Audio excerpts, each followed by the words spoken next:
ಜನವರಿ 22ರಂದು ಅಯೋಧ್ಯೆಯಲ್ಲಿ ಬಾಲರಾಮ ವಿಗ್ರಹ ಪ್ರತಿಷ್ಠಾಪನೆ ಹಿನ್ನೆಲೆಯಲ್ಲಿ ಅಯೋಧ್ಯೆಯಿಂದ ಬಂದಿರುವ ಮಂತ್ರಾಕ್ಷತೆಯನ್ನು ರಾಯಚೂರು ನಗರದ ಹಾಗೂ ಗ್ರಾಮೀಣ ಭಾಗದ ವಿವಿಧ ಕೇಂದ್ರಗಳಿಗೆ ವಿತರಿಸುವ ಕಾರ್ಯಕ್ರಮಕ್ಕೆ ಇಂದು ಸೋಮವಾರಪೇಟೆಯ ಶ್ರೀಮಠದ ಅಭಿನವ ರಾಚೋಟಿ ಶಿವಾಚಾರ್ಯ ಮಹಾಸ್ವಾಮಿಗಳು ಚಾಲನೆಯನ್ನು ನೀಡಿದ್ದು, ವಿಶ್ವ ಹಿಂದೂ ಪರಿಷತ್ ಹಾಗೂ ಹಿಂದೂ ಸಮಾಜದ ಶ್ರೀರಾಮನ ಭಕ್ತರು ವತಿಯಿಂದ ನಗರದ ಆಶಾಪುರ ಕನ್ವೆನ್ಷನ್ ಹಾಲ್ನಲ್ಲಿ ನಡೆದಂತಹ ಕಾರ್ಯಕ್ರಮದಲ್ಲಿ ಶ್ರೀಗಳು ಮಾತನಾಡಿದ್ದಾರೆ.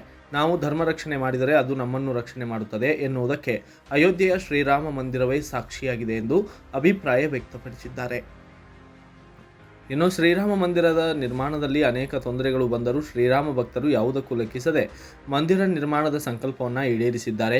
ಅಯೋಧ್ಯೆ ಹಿಂದೂಗಳಿಗೆ ಭಕ್ತಿಯ ಕೇಂದ್ರವಾಗಿದ್ದು, ಹಲವು ವರ್ಷಗಳ ಹೋರಾಟದ ಫಲವಾಗಿ ಜನವರಿ 22ರಂದು ಶ್ರೀರಾಮನ ವಿಗ್ರಹ ಪ್ರಾಣ ಪ್ರತಿಷ್ಠಾಪನೆಯಾಗುತ್ತಿದೆ ಎಂದು ಹೇಳಿದರು.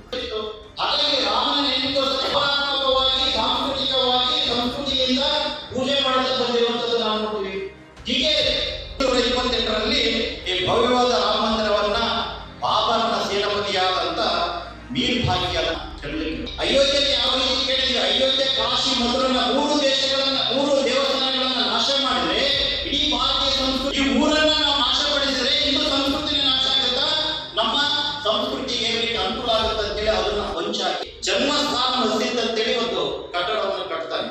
ಜನ್ಮಸ್ಥಾನ ಮಸೀದಿ ಅನ್ನೋ ರೀತಿಯೊಳಗೆ ಅದನ್ನು ಕಟ್ತಾನೆ. ಅದು ಮೊದಲು ಬಾಬರ್ ಮಸೀದ್ ಅಂತ ಕರಿತಾ ಇರಲಿಲ್ಲ, ಕಟ್ಟಿಸ್ತಾನೆ. ನಂತರ ಮುಸ್ಲಿಮರ ತಲೆಯಲ್ಲಿ ಒಟ್ಟಾರೆ ಈ ತರದ ಯೋಚನೆ ಇರಬೇಕಾದ್ರೆ ಅಭಿಯಾನದ ಜಿಲ್ಲಾ ಸಂಚಾಲಕ ರಾಜೇಂದ್ರ ಹರವಿ ಮಾತನಾಡಿದ್ದು, 1992ರಲ್ಲಿ ನಡೆದ ಘಟನೆ ಇಡೀ ದೇಶದಲ್ಲಿ ಆತಂಕ ಸೃಷ್ಟಿಸಿತ್ತು. ಈಗ ಅಯೋಧ್ಯೆ ಹಿಂದೂಗಳ ಶಕ್ತಿ ಕೇಂದ್ರವಾಗಿ ರೂಪುಗೊಂಡಿದೆ, ಸಂಘಟನೆಯ ಕೇಂದ್ರವಾಗಿದೆ ಎಂದು ಹೇಳಿದ್ದಾರೆ. ರಾಮ ಮಂದಿರ ನಿರ್ಮಾಣಕ್ಕಾಗಿ ನಡೆದ ಹೋರಾಟದಲ್ಲಿ ಭಾಗವಹಿಸಿದ್ದ ಎಲ್ಲ ಹೋರಾಟಗಾರರಿಗೂ ಇದು ಜೀವನದ ಸಾರ್ಥಕ ಕ್ಷಣವಾಗಿದೆ. ಧರ್ಮ ಮಾರ್ಗದಲ್ಲಿ ನಡೆಯುವವರಿಗೆ ಜಯ ಸಿಕ್ಕೇ ಸಿಗುತ್ತದೆ ಎನ್ನುವುದಕ್ಕೆ ಇದು ಜ್ವಲಂತ ನಿದರ್ಶನವಾಗಿದೆ. ಈ ಹಿನ್ನೆಲೆಯಲ್ಲಿ ಪ್ರತಿ ಮನೆಗೆ ರಾಮನ ಮಂತ್ರಾಕ್ಷತೆ ತಲುಪಿ ಈ ಐತಿಹಾಸಿಕ ಕ್ಷಣಕ್ಕೆ ತಾವೆಲ್ಲರೂ ಸಾಕ್ಷಿಯಾಗಬೇಕೆಂದು ಕರೆಯನ್ನು ನೀಡಿದ್ದಾರೆ. ಇದೇ ವೇಳೆ ವಿಶ್ವ ಹಿಂದೂ ಪರಿಷತ್ ನಗರ ಅಧ್ಯಕ್ಷ ಸುನೀಲ್ ಕುಮಾರ್, ನಗರ ಸಂಯೋಜಕ ಚಂದ್ರಶೇಖರ್ ಶೆಟ್ಟಿ, ರಾಯಚೂರು ಗ್ರಾಮಾಂತರ ಸಂಯೋಜಕ ರವಿ ವೀರಾಪುರ್ ಸೇರಿದಂತೆ ಮುಖಂಡರು ಮತ್ತು ಅನೇಕರು ಕೂಡ ಭಾಗಿಯಾಗಿದ್ದರು. ನಾನು ನನ್ನ ಹೆಸರು ಪದ್ಮಾವತಿ. ನಾನು ವೀರಶೈವ ಡಿಗ್ರಿ ಕಾಲೇಜಲ್ಲಿ ಲೆಕ್ಚರಾಗಿ ಸೋಷಿಯಾಲಜಿ ಲೆಕ್ಚರಾಗಿ ಕೆಲಸ ಮಾಡ್ತಾ ಇದ್ದೀನಿ. ಇವತ್ತಿನ ದಿನ ನಾವು ಒಂದು ಒಳ್ಳೆಯ ಶುಭ ದಿನ ಅಂತ ನಾವು ಹೇಳ್ಬೋದು. ಯಾಕಂದರೆ ನಮ್ಮದು ಹಿಂದೂ ಧರ್ಮಕ್ಕಿಂತ ನಾವು ಹೇಳೋದು ಸನಾತನ ಧರ್ಮ ಅಂದರೆ ಸೂಕ್ತವಾದಂಥ ನಾವು ಹೇಳೋಕ್ಕೆ ಇಷ್ಟಪಡ್ತೀವಿ.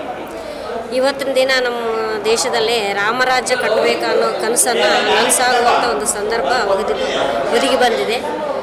ಇವತ್ತಿನ ದಿನ ನಮ್ಮ ನರೇಂದ್ರ ಮೋದಿಯವರು ಈ ಒಂದು ಕನಸನ್ನು ನನಸು ಮಾಡಲು ಭಾರತದ ಒಂದು ಸನಾತನ ಧರ್ಮದ ಎಲ್ಲ ಒಂದು ಬಾಂಧವರಿಗೆ ಒಂದು ಕನಸನ್ನು ನನಸು ಮಾಡಲಿಕ್ಕೆ ಒಂದು ಶುಭ ದಿನವನ್ನು ಜಾರಿಗೆ ತಂದಿದ್ದಾರೆ. ಈ ಒಂದು ಅಯೋಧ್ಯೆಯಿಂದ ಬಂದಂಥ ಈ ಒಂದು ಪವಿತ್ರವಾದ ಅಕ್ಷತೆಯನ್ನು ನಾವು ಭಾರತದ ಒಂದು 140 ಕೋಟಿ ಜನದ ಎಲ್ಲ ಮನೆಗೆ ಗ್ರಾಮಾಂತರ ಮತ್ತು ಒಂದು ನಗರ ಪ್ರದೇಶದ ಮನೆಗೆ ಪ್ರತಿಯೊಬ್ಬರ ಮನೆಗೆ ತಲುಪಲಿಕ್ಕೆ ಈ ಒಂದು ಅಕ್ಷತಾ ಅಭಿಯಾನವನ್ನು ಹಮ್ಮಿಕೊಳ್ಳಲಾಗಿದೆ. ಈ ದಿನ ಹಮ್ಮಿಕೊಂಡಿದ್ದು ಇದನ್ನು ನಾವು ಅಕ್ಷತೆಯನ್ನು ಪ್ರತಿಯೊಬ್ಬರು ಇದನ್ನು ದೇವ ಸ್ವರೂಪ ಅಂತೇಳಿ ಸ್ವೀಕರಿಸಿ ಪ್ರತಿಯೊಬ್ಬರು ತಮ್ಮ ಒಂದು ಜವಾಬ್ದಾರಿ ಅಂತ ತಿಳಿದುಕೊಂಡು ಏನು ಮಾಡಬೇಕಾಗಿದೆ ಅಂದರೆ, ಇವತ್ತಿನ ದಿನ ಇದು ಜನವರಿ 1ರಿಂದ ಜನವರಿ 15ನೇ ತಾರೀಕು ಒಳಗಡೆ ಭಾರತದ ಎಲ್ಲ ಕುಟುಂಬಗಳಿಗೆ ಈ ಅಕ್ಷತೆಯನ್ನು ಪವಿತ್ರ ಎಂದು ಹೇಳಿ ತಲುಪಿಸಬೇಕಾಗಿ ಒಂದು ವಿನಂತಿಯ ಕಾರ್ಯಕ್ರಮ ಅಭಿಯಾನವನ್ನು ನಡೆದಿದೆ. ಇದು ಯಶಸ್ವಿಯಾಗಿ ಎಲ್ಲರೂ ಸೇರಿ ಇದನ್ನು ಯಶಸ್ವಿಗೊಳಿಸಬೇಕಾಗಿ ನಮ್ಮ ಎಲ್ಲ ಒಂದು ಭಾರತದ ಬಾಂಧವರಲ್ಲಿ ವಿನಂತಿ. ನನ್ನ ಹೆಸರು ಪದ್ಮಾವತಿ. ಇವತ್ತು ರಾಯಚೂರು ನಗರದ ಮಾ ಆಶಾಪುರ ಕಲ್ಯಾಣ ಮಂಟಪದಲ್ಲಿ ಅಯೋಧ್ಯೆಯಿಂದ ಬಂದಂಥ ಮಂತ್ರಾಕ್ಷತೆಗಳ ವಿತರಣಾ ಕಾರ್ಯಕ್ರಮ ಇತ್ತು. ಈ ಕಾರ್ಯಕ್ರಮದ ದಿವ್ಯ ಸಾನ್ನಿಧ್ಯವನ್ನು ನಗರದ ಸೋಮವಾರಪೇಟೆ ಮಠದ ಶ್ರೀಗಳು ವಹಿಸಿಕೊಂಡಿದ್ದರು.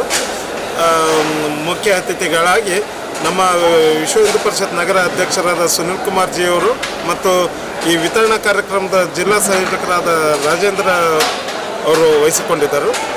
ಅಯೋಧ್ಯೆಯಿಂದ ಬಂದಂಥ ಈ ಮಂತ್ರಾಕ್ಷತೆ ಎಂದು ಅಯೋಧ್ಯೆ ತೀರ್ಥಕ್ಷೇತ್ರ ಟ್ರಸ್ಟ್ದ ಏಕೈಕ ಉದ್ದೇಶ ಏನಂದ್ರೆ ಭಾರತದ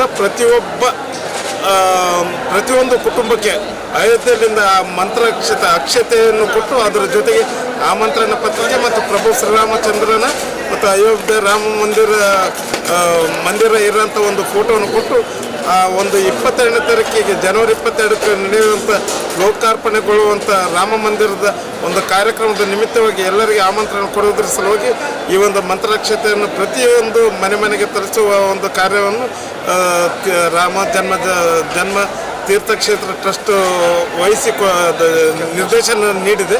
ಅದರಂತೆ ಇಲ್ಲಿ ರಾಯಚೂರು ನಗರದಲ್ಲಿ ರಾಮ ಮಂದಿರ ತೀರ್ಥಕ್ಷೇತ್ರ ಟ್ರಸ್ಟ್ ಮತ್ತು ವಿಶ್ವ ಹಿಂದೂ ಪರಿಷತ್ತು ಸಂಘ ಪರಿವಾರದ ಅದಲ್ಲದೆ ಎಲ್ಲ ಹಿಂದೂ ಸಂಘಟನೆಗಳು ಮತ್ತು ಎಲ್ಲ ಸಮುದಾಯದ ಸಂಘ ಮತ್ತು ಯುವಕ ಮಂಡಳಿ ಸಂಘ ಸಂಸ್ಥೆಗಳಿಂದ ಕೂಡಿಕೊಂಡು ಈ ಕಾರ್ಯಕ್ರಮವನ್ನು ಯಶಸ್ವಿಗೊಳ್ಳಲು ಬ್ಯೂರೋ ರಿಪೋರ್ಟ್ ಗಾರಲದಿನ್ನಿ ವೀರನಗೌಡ, ಭಾರತ ವೈಭವ ನ್ಯೂಸ್, ರಾಯಚೂರು.